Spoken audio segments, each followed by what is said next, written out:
আসসালামু আলাইকুম ভিউয়ার্স, কেমন আছেন সবাই? আজকে আমি রান্না করব ইসা শুটকি দিয়ে দুন্দুল। তার জন্য আমি পাতিলে দিয়ে দিলাম তেল, পেঁয়াজ কুচি, কাঁচামরিচ কুচি। এখন দিয়ে দিলাম ধুয়ে রাখা শুটকিগুলো, দিয়ে একটু তেলের উপর নেড়ে চেড়ে নিব। তারপর এখানে দিয়ে দিলাম রসুন পেস্ট দিয়ে একটু সামান্য কষিয়ে নিব। এরপর দিয়ে দিলাম এখানে হলুদের গুঁড়া, এরপর দিলাম মরিচের গুঁড়া, দিয়ে একটু সামান্য পানি দিলাম। এখন আর একটু কষাবো ভালো করে। শুটকিগুলো যত বেশি কষানো হয় তত বেশি টেস্ট হয়।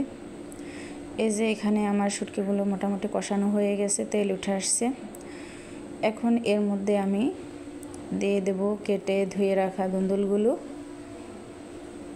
এবার ধুন্দুলগুলো দিয়ে আমি ঢাকনা দিয়ে ঢেকে রাখবো। ঢেকে রাখার পর আমি 2-3 মিনিট অপেক্ষা করার পর দেখতে পাচ্ছেন তাড়াতাড়ি ধুন্দুলগুলো এখানে প্রায় হাফ রান্না হয়ে গেছে।